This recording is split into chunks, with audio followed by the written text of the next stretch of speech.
Bears, Dolphins, 2024 tie. Rod, this is our first breakdown. And talk to me about being able to watch your team. What did you take away from this game? How did you feel about this game? And what were your overall thoughts and your overall assessment about this game that happened at 1 o'clock, sir? Well, it was kind of nice that this was a game that came on at 1 o'clock because it really gave me that feel of football, right? So what we normally do. There's going to be a lot of new fans who haven't watched us before. What we normally do when we talk about the Dolphins, we talk about what went right, what went wrong, and what the fuck. WTF, I should say for YouTube. But look, man, listen, Herbie. When it comes to the Dolphins, it's I'll put it like this. When it comes to not just the Dolphins, but preseason in general, I think that no matter what, no matter like whatever you came into the season thinking, preseason really is not going to do much to change that. So basically, the bar for the Dolphins is just preseason, right? Like if Tua were to come out and throw an 80-yard touchdown 2 plays in a row and score touchdowns, people would just say, "Oh, it's just preseason." Like that's how high you can get, and then from there you just go lower, right? So the way I look at preseason, this is just the evaluation period. We don't really know what these teams are really looking to do. They're trying testing things out. But look, when I was looking at the game against the Bears, obviously Caleb Williams didn't start. They started it with Tyson Badgett, right? But first and foremost, if we talk about what went right for the Dolphins, look, the front seven looked really good, man. I mean, in the first series that they played, they were completely dominant. They didn't allow the Bears to really get much going at all. I mean, the Bears started the game with 2 straight 3-and-outs, and then Willie Gay, Herbie, he's been a standout in camp. Like we've heard a ton about this guy. He is likely going to be the guy that starts right next to Jordan Brooks on our defense. And I was impressed, man. The way the guys were flying to the ball, the way they were able to confuse the quarterback. It's when you consider the fact that the secondary is going to be a huge question mark going into the season. It's nice to see that one of the known strengths of our team looks like they'll be capable of at least keeping us in games, which they've normally done in the past. So I'm looking forward to what they can do. Another thing, Herbie, that went right for this Dolphins team, the blocking on the offensive line. Um, we've been hearing all camp about how when we have all the starters together, how good the liners look, especially particular on the left side. And I gotta say, Herbie, I liked what I saw, Herbie, because I there were too many times last year where Devon Achan and Jalen Wright were just running into a brick wall. Like there were too many times where they would get the ball and they would just have to just try to make the line of scrimmage. And in this game, especially on the left side of the line, you saw holes opening up. On the Jalen Wright touchdown, Savanea did an excellent job on his pull, sealing that block and allowing him to take off, right? There was a lot of good I saw from some of the players we have on offensive line. And that's something that I gotta say is moving forward. That's definitely something that makes me a little happy, Herbie, because we need that. If there's anything that the Dolphins need to be able to do this season, Herbie, is to run the ball. We need to have a way of controlling the clock. We need to have a way of putting games away because we don't want our defense to be overexposed, especially in situations where they have to throw. Even with a good front seven that can apply pressure, if you don't know what you have in your cornerbacks, it could be a disaster and teams can get themselves right back in the game. So a running game is going to be super important, and it's nice to see that we'll be able to run the ball. Now I'll go to what I consider what went wrong, Herbie. Very first play of the game, we have an illegal formation penalty. Now, to some people, that doesn't sound like much, but to me, like y'all got to understand, and this was something that when I was reading in the joint practices, just irked me. The fact that we are 4 years in to the Mike McDaniel tenure, and we still have pre-snap issues. We still have, there weren't any snapping issues in this game, thank God. But Tua did bobble one of the snaps when he was handing it off. We had the illegal formation. It's just like, man, like when are we gonna learn? When are you guys gonna put this together, right? I heard about in the joint practices how they had a ton of false starts. It's just like it's the same old story, Herbie, and that's something that concerns the hell out of me because it's just like The little mistakes like that are what are like the teams that are disciplined in football give themselves the best chances, right? The worst thing you could do is shoot yourself in the foot and make things harder for yourself in a game of inches. And the Dolphins are just they're champions at that.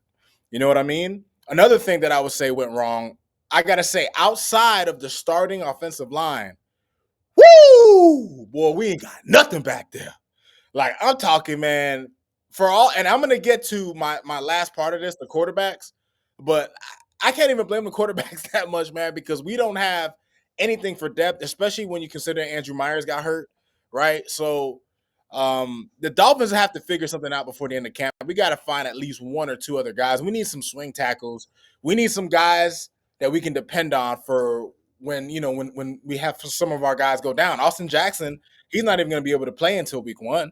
Right, we've been rotating some guys in the offensive line. James Daniels recovering from injury. You know what I'm saying? So the Dolphins have been careful with him, and then you have Aaron Brewer as well. When we have our whole assortment on the line, Herbie, I think I feel pretty confident about him. But the depth on our offensive line is just not good, and even the receivers too, man. I mean, they made some good plays. Malik Washington and Taj Washington, the Washington brothers, they did all right, but the problem that the Dolphins have, Herbie, and that they have to figure this out.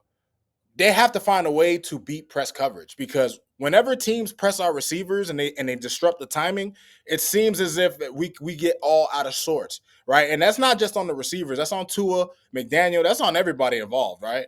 So that's something to kind of look into deeper.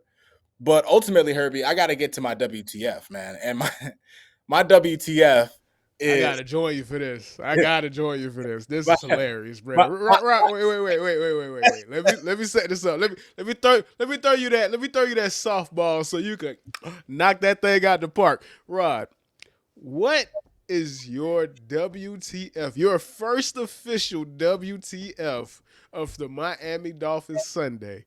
What is it gonna be? Or should I say, who is it going to be, Rod? bro. Listen, man. It's just listen. It's early. It's early. It's early. I gotta put it out there, Herbie. I gotta put it out there. To be fair, it's early, but Early. man, the backup quarterback situation, is it possible it got worse? It's incredible. It's incredible. No, I Do you heard know it. how embarrassing this is? One of our most watched shorts is us saying there's only way it could go up for the backup quarterback position. We made a video detailing the only way it could go is up. We were already in hell. I think I was wrong. I might have to delete that video. You can't have a weekend where I say I never want to see Tyler, I can't even remember Skylar his name. Thompson. Skylar Thompson play football again, and then he go out and have an 87 Joe Montana preseason game, throw for 3 touchdowns. Nah, but Herbie, here's the thing with Skylar Thompson. He's always he's the preseason MVP every year. That's his thing. Like the one thing you can depend on is for Skylar Thompson to come out and look like the second coming of Dan Marino in the preseason. I Fam. ain't surprised by that. All right, fair enough. But what you can't do is be Quinn Ewers and go 5 for 18 in a preseason game against the second string. What? And have 2 fumbles? What? And then Zach Wilson gets sacked 4 times in 9 attempts? What? In preseason? Dudes are not even trying for real. Like, and that's the point that I'm gonna get to in our discussion when we come to Shador. You gotta actually watch these dudes, bro. There's 3 different speeds. There's preseason speed, there's the last game before the season preseason speed, and then actual game speed. That first game of preseason, dudes are half trying, dog. If you're not a rookie, you're not really trying, bro. If you're a pro, you're, especially when it comes to the pass rush, them dudes is not really trying to get off the line like that, bro. And you still got sacked 4 times in 9 attempts. No, Herbie. Let me tell you something, man. I'll even put it to you like this. I'm okay. As bad as Quinn Ewers' stat line looked, watching the game, watching him, at the very least, there were some things that could be fixed when it came to Quinn Ewers. Like there was some timing issues. He was off a little bit, But for the most part, like, you've seen nerves. Yeah, you could tell he got nerves and stuff like yeah, that. Yeah, yeah. He of was like, course. quick. I'm willing to give him a pass, Herbie, just because it looks like he's more of a fit for this offense than Zach Wilson. Zach Wilson, Herbie, miss on me, Zach Wilson, bro. Zach Wilson was throwing. Zach Wilson had guys wide open, bro, and he threw the ball in the dirt like he was trying to skip a rock, skip a pebble in the pond, bro. Like, Zach, you're not here to make wishes, bro. You're here to play football, my boy. What are you doing? And it's just like, look, and the maddening thing about it is, Herbie, he was a second overall pick. Why? Because he had talent, right? And you saw it. You saw it on a couple of throws he made where you're just like, okay, you see that arm, you see that whip, you see that arm strength, but he has nothing up here, Herbie. There was too many times he dropped back and he was basically just a moving target. Like it's almost like he couldn't really register what he was looking at on the field. And Zach Quinn, it was his first ever game action, bro. You've been a pro in the league for years now, and this is what you got, dog.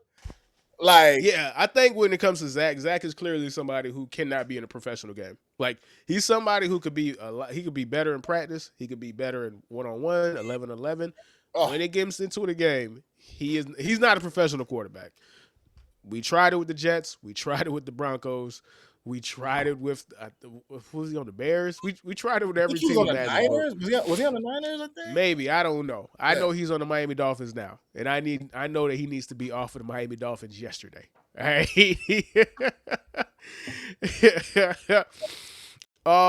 Ewers ain't got no real talent. Yeah, he did. Remember, he was a 5-star, and he was a 5-star. He got recruited. He was the number 1 recruit coming out, right? So I'm not gonna say he don't got no talent. It's just that. I mean, Dro, we drafted him 7th overall. It's not like Yeah, he was in the seventh round. Yeah, I mean, round. my fault. 7th round. Yeah, pick. so yeah, he's a 7th round pick, dog. Like, but he is talented. I don't want to take that away from him, but I don't know what it is. Maybe when you come into that locker room, if you are a backup quarterback, you get all your power stolen. Like, it's the Monstars. Like, that's the trade. We give you a contract, you lose your powers. We give you a contract, you forget how to play quarterback. Like, that's what it got to be. Tyler Huntley, I know he came off his couch. He was significantly better as a backup with the Ravens. He played for the Miami Dolphins. Ass. Teddy Bridgewater with the Saints. Teddy Bridgewater with the Saints. He came over here. Ass. So I don't listen. Dro, don't talk to me about Arch Manning, right? That man played in 2 games, and in the 1 game that he played against a good team, he couldn't wait to throw the ball away, right? So I don't know what he is, right? Like, I don't know what he is. He might be the next Peyton Manning. Who knows, right? But listen, we giving that man way too much credit. All right, we giving him way too much credit. We'll see. You know what hurts me, Herbie? At the end of the day, I mean, look, every team who has a starting quarterback, you know that if your starter goes down, most likely your season's over. But like for the Dolphins, like we're so Tua or bust. But they look functional. That's the thing. Yeah. That's the difference. They look functional. Yeah. Like, you can still run your offense for a couple games. Like Taylor Browning for the Bengals doesn't look completely inept when he steps in for Burrow, bro. You know what I'm saying? Like, there are other backups who, when they come in, everybody knows you're not going to get the same production from your backup as a starter, duh. But at least the other guys can run an offense. They got plays that work for them. But the Dolphins backups, man, they come in, Herbie, and it is at the very least, at least these niggas ain't gonna give people any false pretenses, unlike Skyler, who would fucking ball out in fucking preseason every year, and then in game action just could be a complete lemon. You know what I mean? But man, it was that was the most disheartening thing for me. It's just like, if Tua goes down, we're so screwed again. So screwed, bro. Just pay a backup, man. Like, you have to pay a backup with this team specifically, with this quarterback that you have specifically. There is no guarantee that he's playing 17 games. You have to invest in a quality backup, dog. Like, there are 52 other guys that are trying, and their season can't go to shit because there's an opportunity for Quinn Ewers to get in the game, or God forbid, Zach Wilson get in the game. Zach Wilson could not get in any games this season, bro. Herbie, in a preseason game, this man was throwing balls in the dirt. I will get on the turnpike myself, bro. I'll get on the turnpike, go south, go to the stadium. Get off of the exit and say, put me in the game. Don't put Zach in, bro. Put me in the game. Like, he can't get in the game. All right? No. Like, by any means, Zach Wilson cannot get in any of these games, bro. That would be, if that man gets in the game because Tua got hurt, the podcast is over, bro. We done. Scrap the podcast. The podcast is done. No, The we just gotta season change is the over. name. We just gotta change the name. We gotta change the name, bro. We gotta change the name. Yes, he got paid to hang out on the sideline, bro. Go have a good hang out on South Beach, bro. Go to Live. Go to fucking Prime 112. Who we don't care, bro. Go to South Beach. Do whatever. Go to any freaking whatever, dog. We don't care. Do not get in the game, bro. Who was happy? Who was Zach Wilson? Man, Dro, I don't know what podcast you've been watching these past couple months, boy. You tripping. Now, we thought he was an upgrade from somebody who literally was on the couch last year in Tyler Huntley. I think I'm wrong. I'll be the first to admit I'm wrong. He might be worse. He might be worse. He just might be worse, dog.